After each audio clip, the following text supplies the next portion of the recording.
Brian sharp नाम का एक व्यक्ति एक पुस्तक लिखता है जिसका नाम था द वे ऑफ अहरिमान। अहरिमान शब्द फारसियों में भी बड़ा प्रसिद्ध है और हमारे कमेंट बॉक्स में बहुत से लोगों ने फारसियों से जुड़े हुए इस शब्द के विषय में अपनी अपनी बातें लिखी थीं और किसी व्यक्ति ने मुझे व्हाट्सएप और टेलीग्राम इत्यादि के माध्यम से भी इन सभी विषयों में कुछ बातें कही थी। तो हम आज आपको कुछ ऐसी बातें बताने जा रहे हैं जो कि अप्रसिद्ध हैं, किंतु उनका एक महत्वपूर्ण अस्तित्व म्लेच्छराज से जुड़े हुए संगठनों या सभ्यताओं में प्राप्त होता है। तो अहरिमान शब्द फारसियों में अधिक प्रसिद्ध है शैतान के रूप में या नकारात्मक शक्तियों के अधिष्ठाता के रूप में, और फारसियों में जो भाषाओं का विस्तार है उन्हीं भाषाओं का एक बहुत बड़ा भाग पश्चिमाम्नाय तंत्र के मंत्रों में भी प्राप्त होता है। जैसे कि प्रोक्तः पारस्य भाषया, ऐसा भगवान महादेव भी वर्णित करते हैं पश्चिमाम्नाय तंत्र की आसुरी संपदाओं से संबंधित मंत्रों के परिचय में, जो कि हम आपको पूर्व काल में वर्णित कर चुके हैं।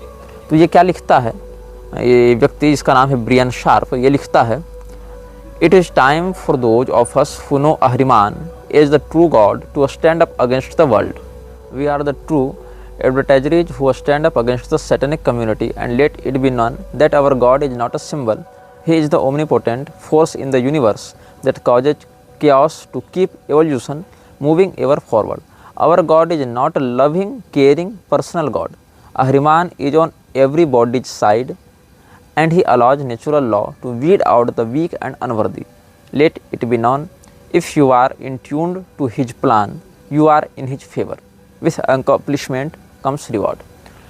जो इसने प्रोलॉग लिखा है अपनी पुस्तक में द वे ऑफ अहरिमान, उसमें इसने स्पष्ट कहा है कि हम अहरिमान, और ब्रैकेट में लिखा है शैतान, उसको सच्चा ईश्वर के रूप में मानते हैं और इस पूरी दुनिया के खिलाफ खड़े हैं। हम लोग उसके सच्चे विज्ञापन करता हैं और ये बताना चाहते हैं कि हमारा ईश्वर कोई प्रतीकात्मक ईश्वर नहीं है। मतलब ये जो अहरिमान को अपने आराध्य के रूप में देखते हैं वो कोई प्रतीकात्मक ईश्वर नहीं है, अपितु वो इस विश्व में सर्वव्यापी है। उसकी शक्ति या उसकी ऊर्जा सभी लोगों को प्रभावित करती है किसी न किसी रूप में, और जो कमज़ोर लोग हैं या जो अपरिपक्व अयोग्य लोग हैं उनको प्रकृति स्वयं नष्ट कर देती है। Survival of the fittest. जो व्यक्ति सक्षम है, जो व्यक्ति ताकतवर है, जो व्यक्ति संघर्षशील है या अपनी योग्यता को सिद्ध कर सकता है समाज में, वही व्यक्ति किसी भी युद्ध में अपने आप को सुरक्षित निकाल सकता है या किसी भी आपदा में सुरक्षित बच सकता है। तो अहरिमान के उपासक वही लोग हैं जो ताकतवर हैं, जो लोग संघर्षशील हैं, और अहरिमान प्राकृतिक बहाव में उन सभी लोगों को मिटा देना चाहता है जो कमज़ोर हैं, दबे कुचले हैं या संघर्ष का सामर्थ्य नहीं रखते हैं। ये इसका दावा है। साथ ही यह कहता है कि हमारा जो देवता या हमारा जो ईश्वर है अहरिमान, इसके लिए वो कोई पर्सनल जैसे सभी लोगों के मान्यता में है कि हमारे ईश्वर हमसे बड़ा प्रेम करते हैं, दयालु हैं, कृपा निधान है, करुणा निधान है, दीन वत्सल है, वैसा नहीं है। ये कठोर नियम पर चलता है। जो ताकतवर है सर्वाइव वही करेगा, जो फिटेस्ट है, सर्वाइवल ऑफ द फिटेस्ट है, इसका नियम है। तो एक शक्ति की परिकल्पना प्राप्त होती है फारसियों में, जहाँ पर अहूरा मजदा की ये बात करते हैं, अहूर मजदा। अब ये स को ह पढ़ते हैं फारसी, सकार का उच्चारण हकार के रूप में करते हैं, इसीलिए अहूरा को आप असुर भी कह सकते हैं, असुर मजदा भी कह सकते हैं। लेकिन असुर मजदा को ये लोग जीवन और संतुलन का देवता मानते हैं। एक प्रकार से मान लें तो इस सृष्टि के रचयिता के रूप में ये लोग देखते हैं। फारसियों में जो एक संभाग कुछ अच्छे लोगों का हो सकता है या जो कुछ मानवता के प्रश्रय में रहते हैं, उसको समर्थन देते हैं, उन लोगों में जो जिसको पॉजिटिव कह सकते हैं, पॉजिटिव पार्ट, वो अहूर मजदा के उपासक होते हैं। 1966 ईस्वी में एंटन लेवी नाम के एक व्यक्ति ने यूरोप के जगत में चर्च के विरुद्ध एक अभियान खड़ा किया था। उसका कहना था कि चर्च वस्तुतः जिसकी पूजा करती है वो ईश्वर नहीं है, वो इस विश्व को नष्ट करने वाली ताकत है और असली ईश्वर तो शैतान है। ऐसा कह के उसने शैतानी पूजाओं को खुलेआम प्रचारित करना प्रारंभ किया और उसके अभियानों को व्यापक रूप से प्रतिबंधित करने के लिए और उसके द्वारा दिए गए भाषणों को दबाने के लिए FBI ने बहुत परिश्रम किया। और 1990 ईस्वी आते आते एंटन लेवी के बहुत से दस्तावेज और बहुत से भाषणों पर अस्थायी रूप से प्रतिबंध लगा दिया गया था।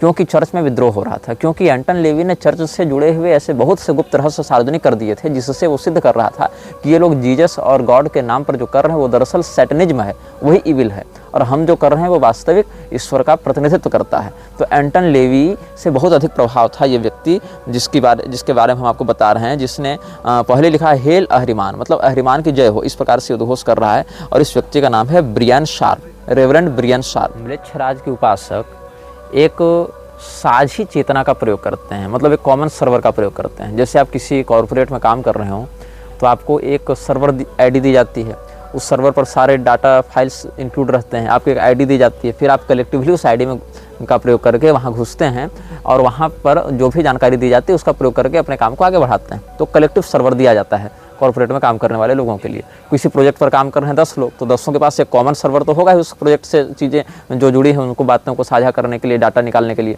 तो वैसे ही यहाँ पर अहरिमान या आर्द्रमलेच्छ के जो अनुयायी होते हैं, जो म्लेच्छराज के समर्थक हैं, जिसने उसकी ज्योति की धारणा स्थापित की है, वो जिस कलेक्टिव कॉन्शियसनेस का प्रयोग करते हैं, जिस साझा चेतना का प्रयोग करते हैं, उसका नाम है ईथर। ईथर को आप ऐसे भी स्पेल कर सकते हैं AETHER। तो ईथर से वो क्या करते हैं, अपने आप ईथर का प्रयोग थॉर की भी किसी मूवी में देखे होंगे, हालांकि वो उसका सही चित्रण नहीं है और ईथर नाम का एक वास्तविक तत्व भी एग्जिस्ट करता है दुनिया में, लेकिन ये अपने अंतश्चेतना के तरंगों को आपस में कनेक्ट करने के लिए जिस तकनीक का प्रयोग करते हैं वो ईथर ही कहलाता है। ऐसे ईथरनेट नाम की भी एक तकनीक आती है, वो एक अलग है। तो फारसियों ने इस म्लेच्छराज को अहरिमान के नाम से पुकारा, जैसा कि हम बता रहे थे। और ब्रियन शार्प जैसे लोग जो अहरिमान का खुलेआम प्रचार करते हैं और उसके समर्थन में लोगों को जोड़ने के लिए प्रयासरत भी हैं कई दशकों से, उन लोगों ने अहरिमान को एक नाम दिया है, गॉड ऑफ फ्री विल। मतलब ये उन्मुक्त इच्छाओं का देवता है। और फ्री विल के नाम से बहुत कुछ अभी समाज में चल भी रहा है कि हम क्या पहनेंगे हम खुद तय करेंगे, हम क्या खाएंगे हम खुद तय करेंगे, हम क्या कैसे कहाँ उठेंगे बैठेंगे हम खुद तय करेंगे। तो कुल मिला के ये जो फ्री विल का नाटक है वो व्यभिचार को प्रोत्साहित करने के लिए, बलात्कार को प्रोत्साहित करने के लिए, नशेबाजी को प्रोत्साहित करने के लिए, अश्लीलता को प्रोत्साहित करने के लिए और विविध प्रकार के अवैध तत्वों के व्यापार को प्रोत्साहित करने के लिए प्रयोग हो रहा है। So basically the society is doomed due to the free will of evil people. तो अहरिमान के जो अनुयायी हैं वो लोग इसको स्वतंत्र इच्छाओं का, उन्मुक्त इच्छाओं का देवता मानते हैं, क्योंकि ये किसी चीज़ पर प्रतिबंध नहीं लगाता। मतलब आप जो मन सो खाएं, जो मन सो पिएं, जहाँ मन वहाँ रमण करें, इसी से तो कलयुग बढ़ेगा। उच्छृंखलता ही कलयुग को प्रश्रय देती है। जूतम पानम स्त्रिय सूना यत्रा धर्मश्च चतुर्विध। यहाँ तो कोई सज्जन या शिष्ट व्यक्ति जाएगा नहीं, कहीं वेश्यालय में, कहीं मदिरालय में कोई शिष्ट अनुशासित व्यक्ति तो जाएगा नहीं, विवेकी व्यक्ति तो जाएगा नहीं, प्रमादी व्यक्ति ही जाएगा, उच्छृंखल व्यक्ति ही जाएगा। तो उच्छृंखलता को ही ये लोग अपने उपलब्धि के रूप में देखते हैं। इसीलिए अहरिमान चूंकि इन सभी विलासी तत्वों पर कोई प्रतिबंध नहीं लगाता, इसीलिए इसको गॉड ऑफ फ्री विल का इन्होंने नाम दिया। इसी फ्री विल की वकालत करते हुए जो अभी समाज बढ़ रहा है आगे लिबरल बनने की ओर, जिसको लिबर्टी कहते हैं, या ये लोग जो लिबरल्स अपने नाम के आगे लगाते हैं, वोक एक शब्द का प्रयोग करते हैं। वोक मतलब क्या, वेक का पास्ट टेंस में वोक हो जाएगा, तो वोक मतलब हम जग चुके हैं, हम प्रबुद्ध हो चुके हैं, इस प्रकार का वो शब्द दिखाते हैं। वोक कल्चर एक बढ़ रहा है। तो वोक कल्चर जो लिबरलिज्म है वो किस पर आधारित है, फ्री विल पर आधारित है। और अहरिमान को ये लोग गॉड ऑफ फ्री विल कहते हैं। और इसी के एजेंडे को आगे बढ़ाने के लिए विविध प्रकार के उपासना पद्धतियों में फेरबदल करते हैं और अपने गुप्त संस्थाओं से लोगों को जोड़ते हैं। यद्यपि मज़े की बात क्या है कि जैसे अफगानिस्तान में भी चोरी डकैती थी, जब पुलिस प्रशासन थी तब भी तो चोरी डकैती थी। अब तालिबान आ गया है तो चोरी डकैती रुक गई, लेकिन बड़े स्तर पर शुरू हो गई। तो वस्तुतः एक छोटे आतंकवादी को नियंत्रित करने के लिए बड़ा आतंकवादी आता है। जैसे वेन जब अंग के बाद राजा बना था तो उसके राज्य में जो छोटे मोटे चोर डकैत थे वो भाग गए, क्योंकि बड़ा डकैत आ गया है क्षेत्र में। तो बड़ा गिरोह जब आता है तो छोटे गिरोह वाले शांत हो जाते हैं। तो छोटे मोटे प्रेत भूत पिशाचों को कंट्रोल करने के लिए जिनकी परिकल्पना की गई वो एंजल्स हो जाते हैं। एंजल और डीमन दोनों एक ही ग्रुप के हैं वस्तुतः। ये सब म्लेच्छराज के ही अलग अलग कामों को साध रहे हैं। लेकिन होता क्या है, इनमें से एक छोटा ग्रुप है और एक बड़ा ग्रुप है, और बड़े ग्रुप से छोटे ग्रुप की टकराहट होती रहती है। मतलब कह लें तो एक ब्राइट और एक डार्कर ग्रुप है, लेकिन दोनों एक ही तत्व के लिए काम कर रहे हैं, ब्राइटर ग्रुप भी और डार्कर ग्रुप भी। जैसे कुंभकर्ण जब युद्ध के लिए निकलता था तो अपने सैनिकों को भी खा जाता था। आप वाल्मीकि रामायण का अध्ययन करेंगे या और भी प्रामाणिक साहित्य का जो शास्त्र कोटि में आते हैं उनका अध्ययन करेंगे तो क्या देखेंगे कि जब भगवान श्री रामचंद्र जी की सेना के साथ कुंभकर्ण युद्ध कर रहा है तो इतना मतवाला होकर युद्ध कर रहा है कि वानर सेना का भी भक्षण कर रहा है और राक्षसों की सेना का भी भक्षण कर रहा है। तो उसको पता ही नहीं रहता कि हम रावण की सेना को मार रहे हैं कि राम जी की सेना को मार रहे हैं। लेकिन है कुंभकर्ण कौन? वो तो लंका का ही व्यक्ति है, वो तो रावण के लिए युद्ध कर रहा है, लेकिन नुकसान राक्षसों को ही पहुंचा रहा है। ऐसे ही brighter side of angels and darker side of demons में भी यही अंतर है। दोनों काम मृक्षराज के लिए ही कर रहे हैं, दोनों कलयुग को ही बढ़ाने में लगे हैं, दोनों आसुरी तत्वों के ही पोषण में लगे हुए हैं, लेकिन एक दूसरे के विरुद्ध ये प्रतीत होते हैं अपेक्षाकृत दृष्टिकोण से। और सत्ता का संघर्ष चलता रहता है कि हमारे अस्तित्व को, हमारे प्रभाव को, हमारे जो सामर्थ्य शक्तियां हैं उनको समाज जाने, हमारे माध्यम से समाज प्रभावित हो। जैसे आजकल मठों में झगड़ा नहीं चलता मठाधीशों में कि हमारे चेले अधिक हो, तो अलग अलग संप्रदायों के नाम से झगड़ा चलता है, हमारे चेले अधिक हों, हमारे पंडाल में अधिक भीड़ हो, हमारा जय घोष लगाने वाले अधिक लोग हों, लेकिन हैं दोनों अधर्म के ही पोषक, अपनी प्रतियोगिता के चक्कर में धर्म का नुकसान करते हैं। तो ऐसे ही ये लोग भी, जो चर्च में काम हो रहा है, तो कई बार आप देखेंगे कि एक्सोर्सिज्म करने के लिए कोई पादरी आया है, वो किसी शैतान को भगा रहा है, और वो शैतान को भगाने के लिए जीसस का नाम ले रहा है, गॉड की दुहाई दे रहा है, सुलेमान की दुहाई दे रहा है, जबकि ये लोग भी उसी पक्ष के हैं। लेकिन क्या है कि छोटे स्तर के पिशाच को भगाने के लिए बड़े स्तर के पिशाच का आश्रय ये लोग ले रहे हैं, बस इतनी ही सी बात है। अच्छा, अब हम आपको एक इसमें उद्घोषपूर्वक बात बताना चाहते हैं, जो द वे ऑफ अहरिमान पुस्तक में ब्रायन शार्प ने लिखा है। पृष्ठ संख्या देखेंगे आप 29 वहाँ पर एक टॉपिक है जिसमें लिखा है DAEVAS। इसको आप अगर थोड़ा सा सरलीकृत पढ़ना चाहें तो देवाज ऐसे पढ़ा जाएगा, दैव, दैव शब्द से प्रयोग किया जाएगा। लेकिन दैव में the original beings of hello, इनका नाम लिखता है ये व्यक्ति, मतलब जो नरक के वास्तविक लोग हैं। और इसमें 6 लोगों के नाम हैं। 6 का नाम तो नहीं बताएंगे, लेकिन आपको मैं 5वां नाम बताऊंगा जिसमें लिखा है वैदिक इंद्र, जो रैथ है। रैथ कहते हैं तबाही या प्रकोप, इस प्रकार के शब्द के लिए रैथ का प्रयोग किया जाता है। रैथ ऑफ टाइटन्स भी एक आई थी ना मूवी हॉलीवुड में बहुत पहले, तो वैदिक इंद्र जो है वो प्रकोप के देवता हैं, ऐसा ये कह रहा है। लेकिन ये ओरिजिनल बींग्स ऑफ हेल में आते हैं इन लोगों के लिए, देवा। तो कैसे लोगों को मिसगाइड करते हैं ये लोग कि अरे तुम्हारे जो देवी देवता हैं वो भी तो नरक के ही हैं, वो तो हमारे शैतान के नीचे काम करते हैं, क्योंकि शैतान is king of hell and these are original beings of hell. तो वैदिक इंद्र की यहाँ पर चित्रण वृत्ति रखी गई है रैथ के या प्रकोप के प्रभारी के रूप में, द इंचार्ज ऑफ रैथ। लेकिन वैदिक मान्यता में देवराज इंद्र ऐसे तो हैं नहीं, और देवराज इंद्र जो हैं वो देवताओं के राजा हैं, वो दैवीय संपदा के एक प्रधान स्तंभ में आते हैं, पूर्व दिशा के दिक्पाल भी हैं, अमरावती के राजा भी हैं, देवराज इंद्र हैं। और देवराज के पद पर कौन बैठता है? जो 100 अश्वमेध यज्ञों को निर्विघ्नता पूर्वक संपादित कर ले। और अश्वमेध यज्ञ करने के लिए कितना संयम चाहिए, कितना ज्ञान चाहिए, कितनी सत्वनिष्ठा चाहिए, ये भी शास्त्रीय परंपरा के लोग जानते ही हैं। तो देवराज इंद्र के विषय में दुष्प्रचार करते हैं अहरिमान वृक्षराज के अनुयायी, आर्दमलेक्ष के जो समर्थक हैं, कि देवराज इंद्र वस्तुतः देवता नहीं है, वो दरअसल शैतान है, ऐसा ये लोग चित्रण करते हैं। और वो ओरिजिनल बींग्स ऑफ हेल में आता है, और बाकायदा उद्घोषणा कर रहे हैं वैदिक Indra is the in charge of wrath, ऐसा कहते हैं ये लोग। और इसमें कहीं कहीं इन्होंने नाम तो लिखा है, जैसे वैदिक इंद्र और रैथ के नीचे अनाशित, अरास्क, इश्म, किन, सिज, तारोमैती, इस समूह का नाम लिखा है कि ये 6 जो शैतान है ये उनके नीचे काम करते हैं, इस प्रकार से कहते हैं।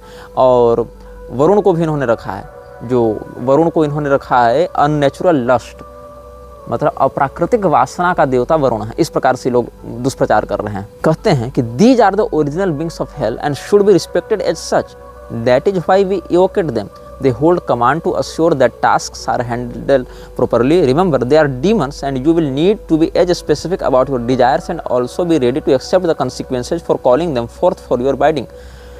Treat them as honored colleagues and friends. Never fear them. They work for Father Ahriman. He has granted us these demons to help accomplish the great plan that we are part of.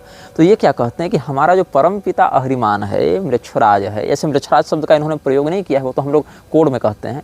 तो अहरिमान जो है वो पिता है किसका?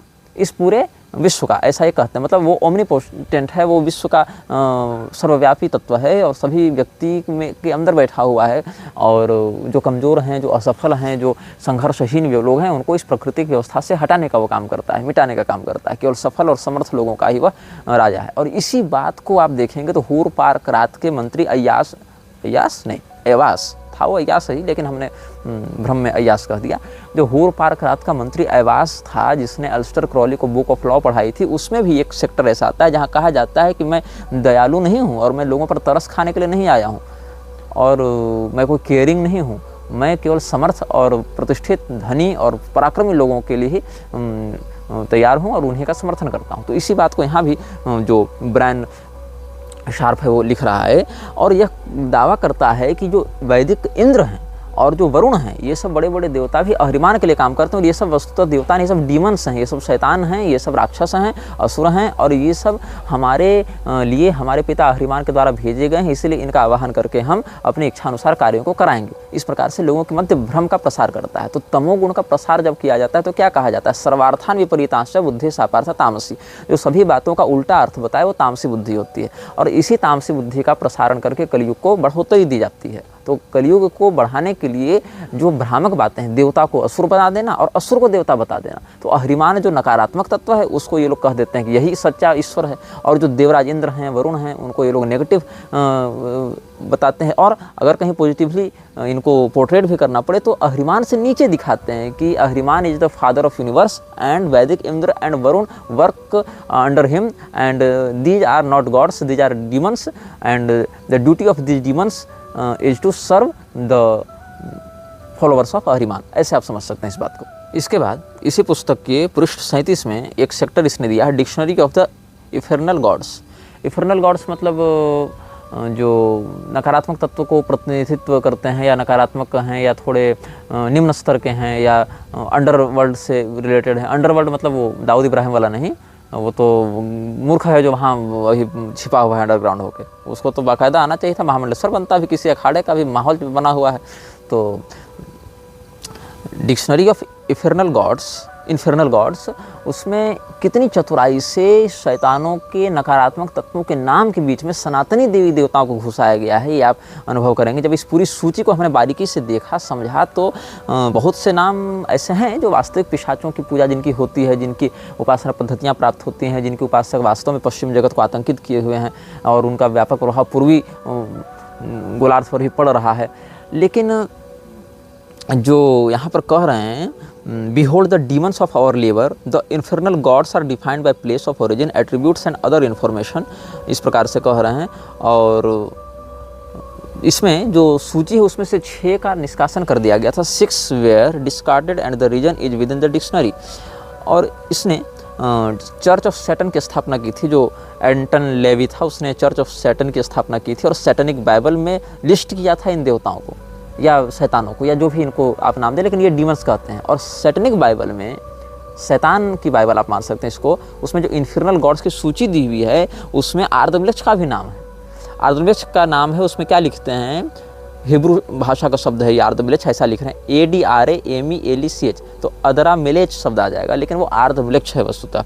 तो this god's attributes are leadership, glamour and misdirection. जैसा कि हमने कहा भ्रामक बातें को करता है तो मिस डायरेक्ट करता है। यहाँ पर देवराज इंद्र को बता दिया, वरुण देव को बता दिया, सब तो ओरिजिन्स ऑफ हेल हैं, तो मिसगाइड कर रहा है।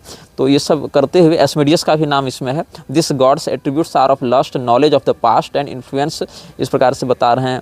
और बहुत से शैतानों के नाम हैं जिसमें कुछ तो सीधे सीधे आर्द्रमलक्ष के ही प्रकारांतर हैं, रूपांतर हैं, और कुछ उसके सहयोगी हैं, सेवक हैं। तो इसने जो सूची बताई है उस सूची में आप जब देखेंगे तो के अक्षर से एक ही नाम है, वो नाम है कली, KALI। अब इसको कली भी पढ़ते हैं, और ऐसे इसमें तो IST का प्रयोग नहीं किया गया है, लेकिन इसको जो प्रोनाउंस यहाँ लिखा गया वहाँ KAH-LEE लिखा गया है, मतलब कली में तो ह्रस्व ही होता है। ये लिखा है काली, और काली के बगल में लिखा है हिंदू, मतलब हिंदुओं में इसकी पूजा होती है। और भगवती कालिका जो साक्षात ब्रह्म विद्या हैं, जगदम्बिका हैं, उनका चित्रण कैसे कर रहा है अहिरिमान का अनुयायी। This goddess attributes are destruction, chaos and confusion, the augury princess of death.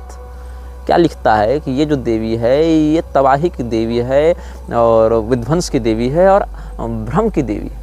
तो भगवती कालिका चलो विध्वंस कर रही है, लोक संहारणी, उतना तो समझ में आ सकता है कि ये वृक्षराज के अनुयायी भगवती कालिका को क्या समझ पाएंगे उतने। लेकिन जो इसने लिखा कन्फ्यूजन, ये कन्फ्यूजन मिसगाइड करने के लिए लिखा है। भगवती कालिका ब्रह्म विद्या है, वो व्यक्ति को मोक्ष प्रदान करती हैं, तत्वबोध कराती हैं, न कि वो कन्फ्यूजन देती हैं। हाँ, ये हो सकता है कि ज्ञानिनाम विचेतान श्री देवी भगवती सा बलादा कृष्ण मोहाय महामाया प्रच्छति, या जो व्यक्ति बहुत श्रेष्ठ स्थिति में भी उसको भी माया के अधीन करके दैवी हेषा गुणमयी मम माया दुरत्यया मामे वही प्रपद्यन्ते माया में ताम तरंते, इस भाव से माया व्यक्ति को बांधती है। लेकिन ये भगवती कालिका का वास्तविक चित्रण नहीं हो सकता है, क्योंकि अगर आप कहेंगे तो फिर वहाँ दोनों को द्वे विद्ये वेदितव्ये दोनों को आप बताएंगे। लेकिन यहाँ पर ऐसा नहीं कहा गया, केवल कह दिया गया ये जो है वो एक भीषण राजकुमारी है, मौत की राजकुमारी है, प्रिंसेस ऑफ डेथ। लेकिन प्रिंसेस कैसी? चार्मिंग नहीं, ऑगरी प्रिंसेस ऑफ डेथ कहता है भगवती कालिका को। और इस सूची में जितने भी लोग हैं वो अहरिमान के नीचे काम करने वाले हैं, इन्फर्नल नेम्स ऑफ डीमंस इसके अंतर्गत काम किया है। और इसको मैंने क्रॉस वेरीफाई किया तो किसी ने विकिपीडिया पर भी आर्टिकल डाल रखा है द वे ऑफ अहरिमान से उठाकर। अब इसके बाद आप आगे बढ़ेंगे तो बहुत कुछ नाम है, आगे बढ़ते जाएंगे तो आपको एक सूची में नाम मिलेगा। जब सकार में आएंगे तो शिव, और शिव में लिखा हिंदू, हालांकि वहाँ गॉड नहीं गॉडेज लिख दिया है जो शिवा होना चाहिए था, लेकिन लिखता है वाइल्डनेस, लस्ट एंड कंट्रोल, वासना और पागलपन का देवता है शिव, ये लिखता है। मदर ऑफ काली, और काली को जन्म देने वाला, या शिवा कहते हैं मदर ऑफ काली। अब यहाँ पर इन्होंने हो सकता है प्रेरणा ली होगी शुंभ निशुंभ वाले प्रकरण से, जहाँ दुर्गा सप्तशती के 5वें अध्याय में भगवती पार्वती स्नान करने के लिए जाते हैं, फिर उनके शरीर से कौशिकीति समस्ते सुततो लोके सुगीयते तस्याम निर्गतायाम तो कृष्णाभूत सावी पार्वती कालिकेति समाख्याता हिमाचल कृताश्रया, ऐसे किसी प्रसंग से प्रेरणा लेते हुए इसने ये लिख दिया होगा। लेकिन कितनी भ्रामक बातें हैं। शिव बगल में हिंदू लिखता है, फिर कहता है this goddesses attributes are wildness, lust and control, mother of Kali, Kali's only subdue. इस प्रकार से हमारे सनातनी देवी देवताओं के विषय में कितनी घृणित या नकारात्मक बातें इसने लिखी हैं। और उन सबों को गॉड ऑफ फ्री विल जिसको ये मानते हैं, उनको अहरिमान के अंतर्गत काम करने वाले इन्फर्नल डीमंस बताते हैं ये लोग। जैसे कि आपको अगर अंगद रावण संवाद का स्मरण होगा, या हमारे श्री रामचरितमानस की कथा में भी आपने सुना होगा, पढ़ा होगा अन्यत्र भी, अंगद को रावण धमकी देते हुए कहता है कि देखो तू मुझे राम का भय मत दिखा, ये सब जितने बड़े बड़े देवी देवता हैं सब तो हमारे अधीन काम कर रहे हैं। हमने इंद्र को नियंत्रित कर रखा है, वरुण को नियंत्रित कर रखा है, हमारा जो बाग है वो इंद्र माली के रूप में देखते हैं, हमारा जो छत्र है वो सूर्य चंद्रमा देखते हैं, हमारे द्वार में वरुण देवता झाड़ू लगा रहे हैं और इंद्र ये सब पहरेदारी कर रहे हैं। ये सब मतलब अलग अलग दिक्पालों को वश में करके हम उनसे अपनी सेवा करवाते हैं। तो ये भी रावण अपने समय में असुरी वृत्तियों का, असुरी संपदाओं के विस्तारक के रूप में जाना गया। हालांकि रावण बहुत ऊपर की शक्ति है और वो भगवत इच्छा से ही उस प्रवृत्ति में गया था, लेकिन कम से कम मिजाज तो वही रहता है असुरों का कि हम सभी देवताओं के ऊपर नियंत्रण करें, हम सभी देवताओं के ऊपर राज करें। तो कर पाएँ या ना कर पाएँ, लेकिन मिजाज वही रखते हैं। तो अहरिमान के अनुयायी भी भगवती कालिका को, भगवान महादेव को, शिव जी को अहरिमान शैतान के नीचे बताते हैं, मृच्छराज के अनुयायी उसके नीचे बताते हैं कि ये लोग तो शैतान हैं, नरक के शैतान हैं, डीमंस ऑफ हेल हैं, और ओरिजिनल बींग्स ऑफ डीमन में इंद्र हैं, वरुण हैं, काली हैं, शिव हैं। ऐसे हमारे देवी देवताओं की नकारात्मक छवियां गढ़कर उनकी अवमानना करते हुए, उनका तिरस्कार करते हुए अपनी शैतानी शक्तियों को बढ़ाते हैं। अहरिमान के उपासक जब किसी रिचुअल को करते हैं, सामान्यतया जिसको आप हमारी भाषा में समझ लें पुरस्चरण जिसको हम कहते हैं, किसी मंत्र को जगाने के लिए पुरस्चरण किया जाता है। उस मंत्र की एक विशेष अनुशासन की वृत्ति से कुछ विशेष आवृत्ति की जाती है। पुरस्चरण के विषय में कभी बाद में हम चर्चा करेंगे। उसमें भी और 5 प्रकार की क्रियाएं होती हैं। पंचांगगत पुरस्चरण होता है, पटल है, पद्धति है, कवच है, स्तोत्र है, नाम सहस्रक है, ये सब अलग अलग प्रकार के अंग होते हैं पुरस्चरण में। फिर हवन है, तर्पण है, मार्जन है, ब्राह्मण भोजन है, ये सब भी अलग अलग उपांग होते हैं उसमें। तो ये सब अपने शैतानी शक्तियों को जगाने के लिए जो क्रिया करते हैं, जो आप पुरस्चरण का पर्याय समझ सकते हैं उनके अनुसार, उसमें ये लोग स्पष्ट कर रहे हैं कि 2 प्रकार की मोमबत्तियों का प्रयोग करते हैं, एक काले रंग की और एक श्वेत रंग की। लेकिन श्वेत रंग की मोमबत्ती एक ही हो सकती है और बाकी सारी मोमबत्तियाँ काले रंग की होंगी। और एक सामने एक वेदी बनाते हैं, वेदी के पर गहरे लाल या काले रंग का वस्त्र बिछाकर ये लोग प्रयोग करते हैं और उतना ही प्रकाश अपने सामने रखते हैं ताकि इनको अपने यंत्र निर्माण में, और जो इंस हैं, इंस कहते हैं, ENN, इंस कहते हैं शैतानी शब्दों को जो एक अलग फ्रीक्वेंसी को जनरेट करके इन डीमंस को अट्रैक्ट करते हैं, तो उसको इन कहा जाता है, ENN। तो इंस का प्रयोग करके ये लोग जो अलग से एक शाब्दिक तरंगों का निर्माण करते हैं, उससे शैतानों का आकर्षण होता है, या इस प्रकार के पिशाच इनके पास आकर इनकी बातों को सुनते हैं और जिसकी जैसी योग्यता होती है उसके अनुसार से उसका कार्य संपादित करते हैं। तो मृक्षराज के अनुयायी सामान्यतः अपने मंत्रों को जगा कर रखने के लिए इस प्रकार के रिचुअल्स का प्रयोग भी करते हैं। इसके साथ ये लोग विशेष दर्पणों का प्रयोग करते हैं। जिस सब जगह ये कथित पुरस्चरण करते हैं ये लोग, वहाँ पर दर्पणों का बहुत व्यापक प्रयोग करते हैं। दर्पणों के कारण वो जो प्रकाश है वो परावर्तित भी होता है और साथ साथ ये मूर्ति पूजा भी करते हैं। यद्यपि विश्व में जो सनातनी मंदिर हैं, जो तीर्थ हैं उनको तोड़ने में, प्रतिष्ठित देवालयों को विध्वंसित करके, उनकी ऊर्जा को खंडित करके अपने नकारात्मकता को फैलाने में इनका बड़ा षड्यंत्र रहा है। और बड़ी बड़ी सरकारें भी इनके इसी अभियान को सार्थक करने में लगी हैं।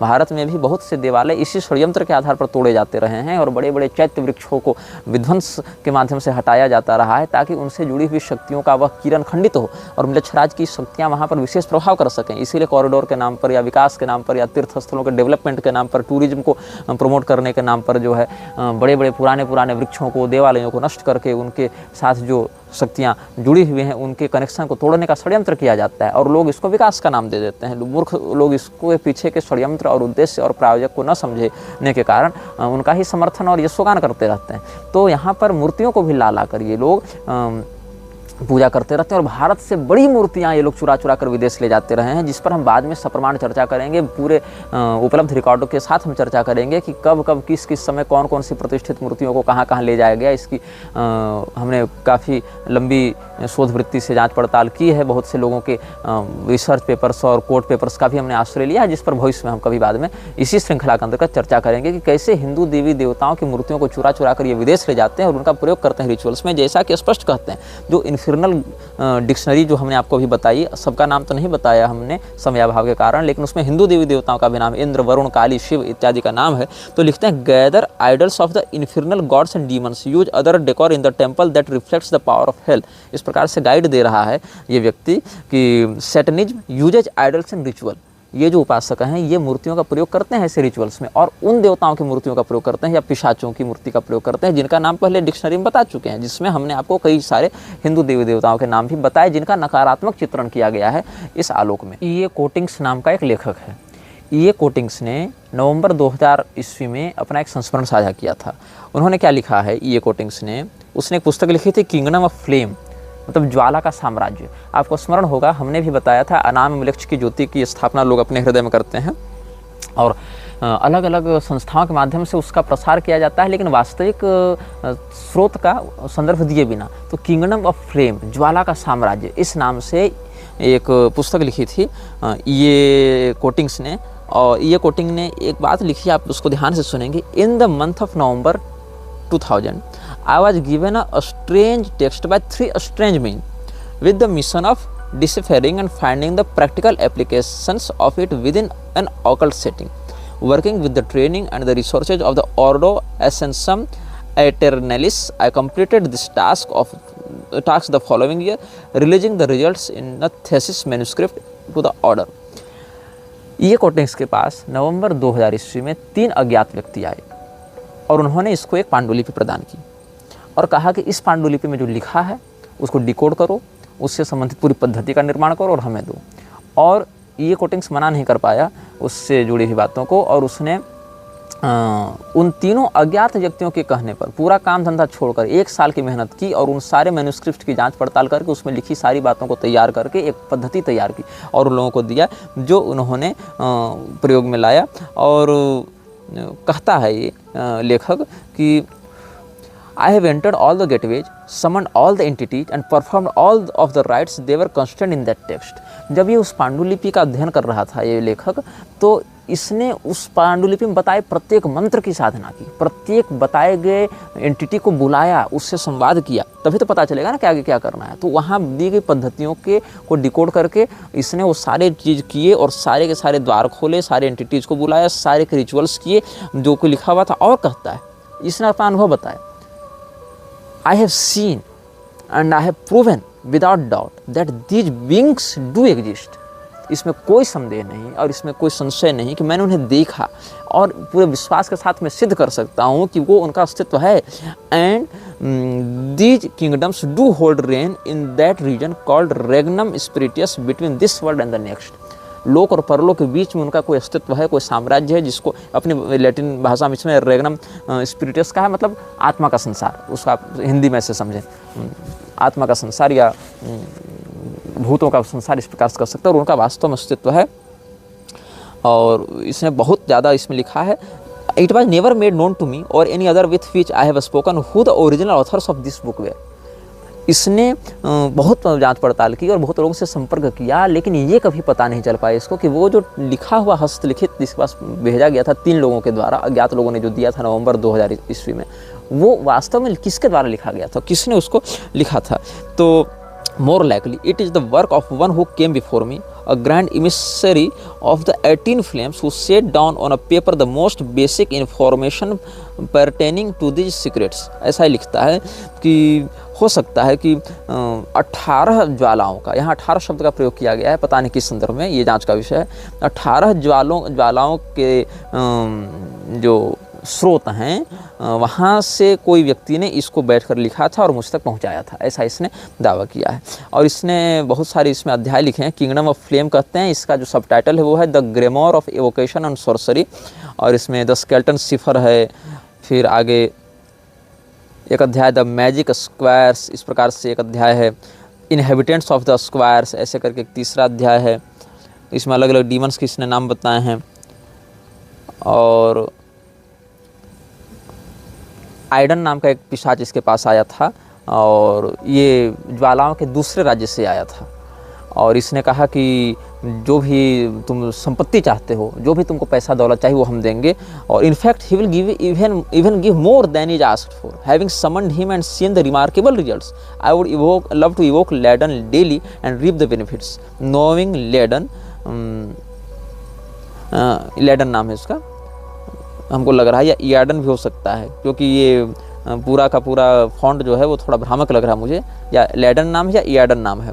तो however doing such would be the last thing I would advice. It is also said that in his description that he will take back more than is had. मतलब जब इसको बुलाया तो इसने जो भी दौलत देनी थी वो दी, और कहा कि और भी तुमको ज़रूरत पड़ेगी तो दूंगा। तो लेखक ने कहा कि मुझे बहुत अच्छा लगेगा, मैं इसको रोज़ बुलाऊँ और रोज़ इससे फ़ायदा लूँ। लेकिन बाद में धीरे धीरे मुझे समझ में आया कि ये जितना देता है उससे कहीं ज़्यादा ये वापस ले लेता है, इसका कहीं अधिक साइड इफ़ेक्ट पड़ता है। तो by this standard a demon who is said to cause certain devastation can be trusted far more than one that will bring joy and success.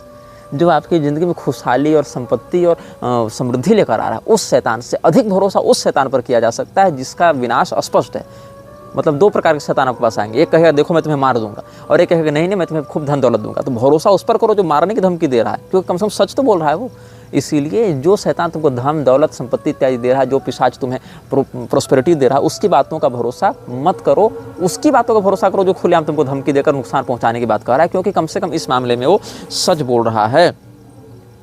तो their intents and their designs are sinister without doubt. हम ये दावे के साथ कह सकते हैं कि ये जो ज्वालाओं का साम्राज्य ये चला रहे हैं और जो ये सब गतिविधियां चला रहे हैं, उनके जो नियत है, उनकी जो वृत्ति है वो बिल्कुल शैतानी है और बहुत ज़्यादा मैलिशियस है, बहुत ज़्यादा ये क्रूरता या षड्यंत्र और कपट से भरे हुए हैं। इसीलिए हम ये जानते हैं कि इन सभी लोगों से, इन सभी तत्वों से दूर रहना चाहिए। इस प्रकार से कह रहे हैं, while the demons crowd round the sufferer hoping to catch a piece of his soul as it is torn to shreds, the grand demon will wait millennia to watch the whole of existence burn from the effect of one terrifying act. इसमें क्या कह रहे हैं ये लोग कि ये जो लेखक वो कह रहा है कि पूरे के पूरे पिशाच अपने उस आराधक के चारों ओर घूमते रहते हैं और उसकी चेतना की ऊर्जा को टुकड़े टुकड़े बांट कर अपने अंदर समाहित करने के लिए लालायित रहते हैं, लेकिन उसका जो सुपीरियर रहता है वो आपको मारने के लिए 1000 साल भी इंतजार करेगा और आपके एक कृत्य का परिणाम 1000 साल के बाद भी विनाश के रूप में दिखेगा, इस बात को प्रतीक्षा करेगा और पूरे के पूरे बात को वहाँ पर वो सेटअप करके रखता है कि आज जो घटना घटी थी उसका दुष्परिणाम 1000 साल के बाद ही भले मिले लेकिन हमारे पक्ष में मिले। तो बहुत धैर्य के साथ ये लोग काम करते हैं। तो इस विषय में हम आपको विभिन्न अनुभागों में बताते रहेंगे और कैसे कैसे इसने अपने जीवन में शैतानों से जुड़े अनुभव प्राप्त किए और कैसे कैसे मृक्षराज के षड्यंत्र को इसने समझा और उसको प्रैक्टिकल करके उसने देखा जाना और उसके बाद उसका क्या निष्कर्ष निकला। इस विषय में हम आगे के अनुभागों में आपको बताएंगे और साथ ही यह भी बताएंगे कि और भी अन्य किन किन पिशाचों की किन किन बातों से या पद्धतियों से ये लोग आवाहन वृत्ति करके उससे अपने अपने कार्यों को पूरा कराते हैं और मृक्षराज के अभियान को आगे बढ़ाते हैं। यह वीडियो जल्द ही हटा दिया जा सकता है। कृपया थर्ड पार्टी ऐप्स का उपयोग करके डाउनलोड करें। आप इस वीडियो को अपने चैनल पर फिर से अपलोड भी कर सकते हैं।